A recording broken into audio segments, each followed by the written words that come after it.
Welcome, Gemini. This is Regina from Pacific Tarot, getting ready to do your full moon in Capricorn reading.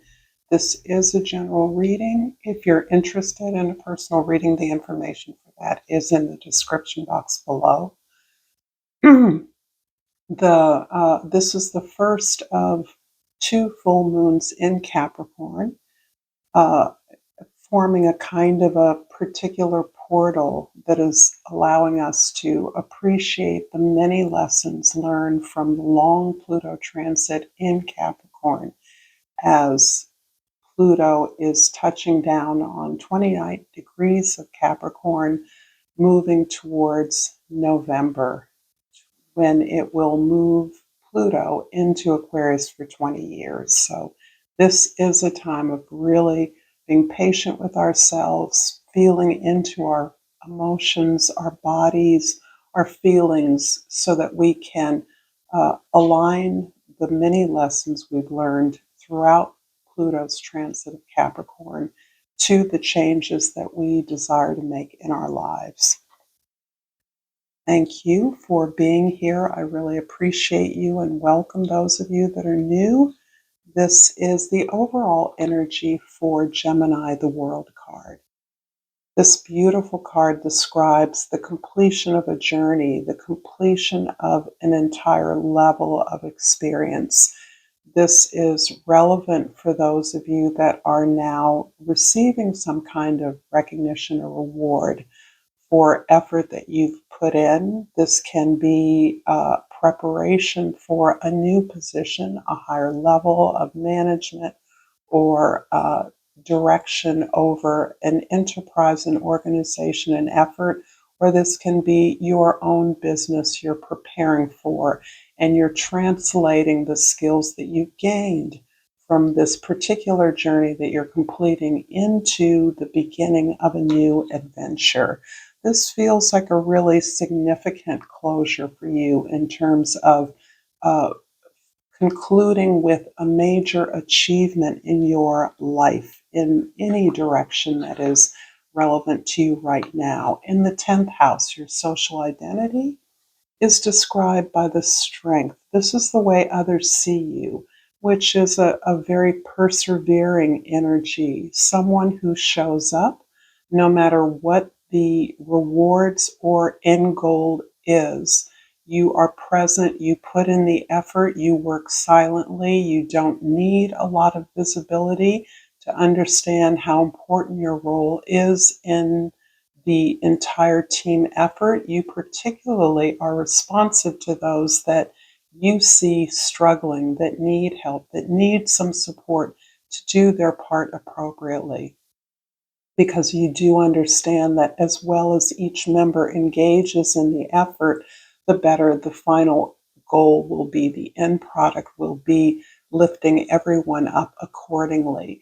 This is a real indication that you have gone through perhaps an entire journey within a particular effort or organization, family, or community, where you have occupied many roles and you have risen according to your skill and expertise. A beautiful card of silent strength. In the first house, we have the Fool, which is describing what you have been preparing yourself for. And you are now in the consciousness, awareness of beginning something fresh where you have gained a real sense of trust with yourself, faith in the effort or the goal that you have established for yourself and or your team, and that you are embracing your individual, unique contribution. You understand that you can gain skills and experience as you move through challenges, which you feel well equipped to deal with. But this is really ultimately a card of liberation in your mindset. Your perspective right now is one of freedom, freedom to apply yourself in the way that you know is in alignment with who you are and what your ultimate vision is. In the fourth house, the house of your soul, your home, the King of Pentacles means Bottom line, you are establishing a foundation for your vision. That means a way that you can anchor your vision in a secure foundation, an establishment, a security, a stability, a way that you can provide perhaps for teammates for the necessities of the process you're undergoing. So you've planned out this new venture. You are applying the mastery of your expertise, and that is inclining you to be generous with coworkers, with peers, with collaborators, with those you are providing for, in as much as you are able to share your process of gaining abundance, stability, security with others as a way of giving back, understanding that as you've learned from others, more accomplished from you, you are now in the position to do the same for those that you are in family, community, or in planning stages with. This can also be a mentor in your significant relationships. The seventh house, we have the Two of Cups, and this is something that was sort of spilling out of my understanding, my communication about the King of Pentacles. There is a mentor here, there is a model for you that you perhaps are basing your independent launch into a fresh project, one that is progressing according to your vision and plan.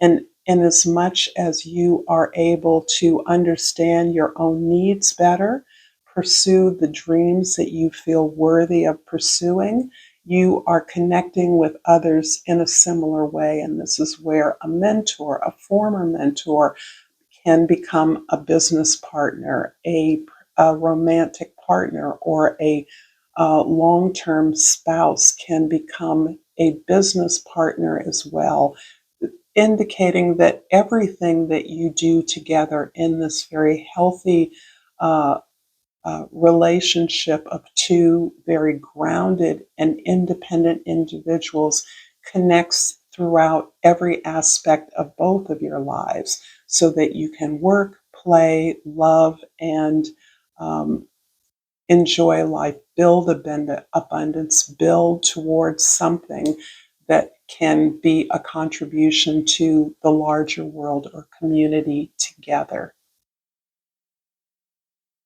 I hope this reading is resonating with you so far, Gemini. I'm going to pull a Soul's Journey card and ask you to like this video if it's resonating, share it with others who may enjoy it. A comment if you feel so moved. I love to hear your thoughts. And please subscribe to my channel, Pacific Tarot. And I've pulled Acceptance.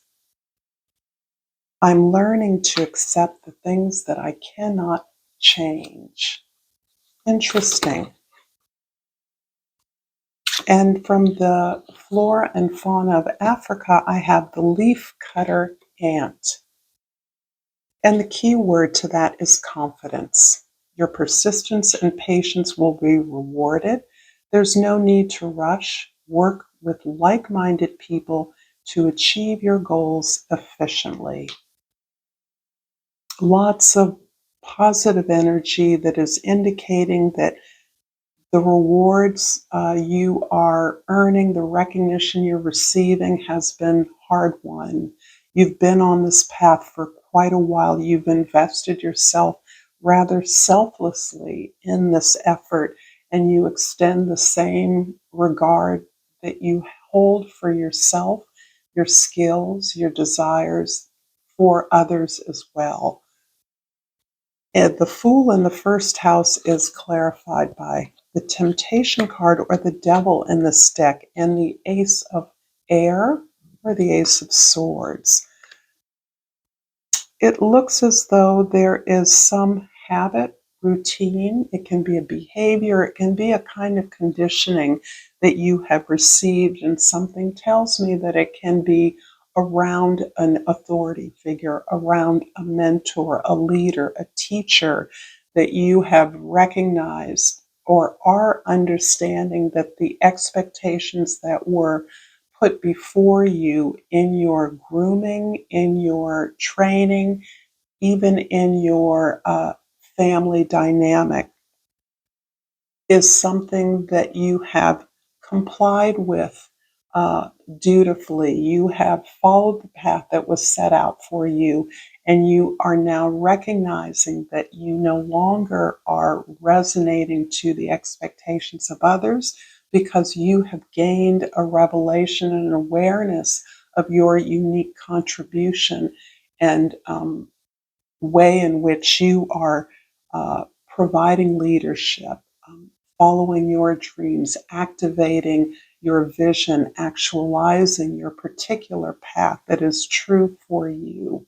So, this can involve a sense of justice or balance or legal harmony. You may provide a role among your team as someone who facilitates or mediates conflict or supports those who are gaining skills in their particular role in a company or an organization.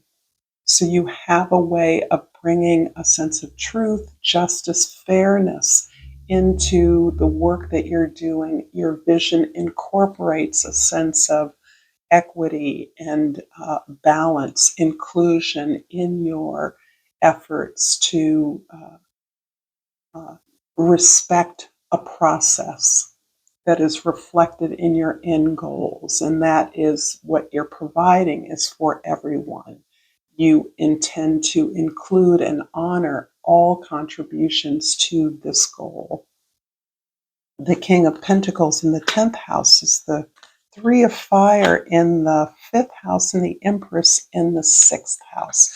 I do realize you can see them on the table, but so much of what I've been doing, as many of you who have followed me know, is the way that I place cards. It's very important to me that it's visual because I am a visual person, and so I understand pictures. um, so, in this area of your life, you are building something collaboratively with others. The Empress shows that you are in full possession of your creative and practical powers. You are dedicated to grounding and manifesting your vision, and you are doing that by collaborating with others who have different skills but share your vision so that you are working in a way to connect with others, to find resources, to look at models of other uh, similar goals, other similar visions that you would like to emulate to some degree that have informed your efforts to this point. And you are really embodying your creative capacity to follow the signs and signals of those you work with, as well as the natural seasons and timing in order to bring together, build a plan together. So you're internalizing a creative process that you realize is must match your goal, and that means inclusion happens at every level of the plan. Even if it's your vision, it's a vision that you understand you must share with those you work with, and you put out a lot of feelers and may be waiting for information back, to see other folks that are interested in working with you, that are interested in your ideas, that want to engage with you further in your project at this beginning stage. The Two of Cups in the 7th house is clarified by the Ten of Earth in the 8th house and the Queen of Water in the 9th house. So I again am going to show these to you. The Ten of Earth is really how you are working together with others to affect a legacy, which in some ways defines the level of your contribution, the level of your project or your vision of work, how you want to impact your a community in a way that really trades on this idea that um, each person is valued in the way that you have learned from other people. You are now in a position to share what you've learned with others. The Queen of Waters really is about your tuned in nature to the healing process that you have engaged in order to break away or to move beyond the place of achievement and success that you've already gained. You understand that there is more beyond the experience, the very perhaps successful experience that you've had that you can achieve. But in order to reach for that, you've had to really explore your feelings of compliance, people pleasing, not wanting to rock the boat, uh, always wanting to be the helper, having difficulty perhaps in some ways, being the boss, being the authority, and how you've learned to manage those powerful emotions of investment in every member of the team, faith in all parts of an organization or a plan that you're creating so that everyone feels dignified and heard. Everyone finds their creative strength in the process as you have and is able to share that together. Your vision is one of support, healing, helping. With so much air energy here in your house of communication, the way that you're learning, you are invested in helping others to communicate. That's a big part of the impact of the Pluto transit into Aquarius, how it is affecting you. This is a burst, an explosion of technologies and tools that we can use to bring the presence of individuals, their talents, their thoughts together in discourse, in engagement. In the 10th house, the strength card is clarified by the page of water in the 11th house and the 9 of fire in the 12th house. When it comes to your connections with other associates, perhaps in your professional life, perhaps other communities or audiences that you work with more broadly beyond your local region, you find an opportunity for some real creative thinking, expression, some real engagement of your imagination in terms of things that were once unimaginable for many of us are now uh, not only imaginable but doable. And this is where you really come to your power in these moments of creative design. This creative design allows others to speak more freely, validates the creative potential in all those who work uh, in this project, in your field, but also the services that you're looking to promote, to create, to design for others is about empowerment, but it's an emotional empowerment. It's a way to help people connect with who they are. And finally, in the 12th house, the 9 of fire is describing how hard you've worked. It looks in some ways on the surface as though you have mastered a variety of skills fluidly, but what is underneath that attainment of these powers of creativity, this ability to empathize with others, to support others selflessly, has been through a lot of effort, many attempts, some of which were absolute failures, some that you learned incredible lessons, all of which you hopefully learned lessons from, but challenges that you have persevered through. This is the way you're seen by others with the Strength card here, that this is actually clarifying that you are the strong one. You're the one that can be strong and powerful without announcing it. You have a silent strength, and that is in part because you have persevered through so many challenges. You have been humbled by significant obstacles that you faced. I'm going to finish up this reading, Gemini, with a yogic path oracle and hope that this reading has been helpful. If you have thoughts or comments, ideas, or feedback, I'd love to hear them. And I pulled Raja, and Raja in this beautiful yogic path guidebook that I have been raving about for some time. And Raja is dynamic movement, aggression, and energy. You are in a place of movement, making the most of each day. You're passionate and excited about the task at hand, and are pushing the limits of what you believed possible for yourself. Rajas is needed to bring your desires into action, and you are deep in the development phase. You've already achieved many great accomplishments because of your determination, and more await in the near future. However, remember to balance action with rest, otherwise, you will lose sight of your true goal in the pursuit of achieving more. Thank you so much, Gemini, for this reading. Until next time, namaste.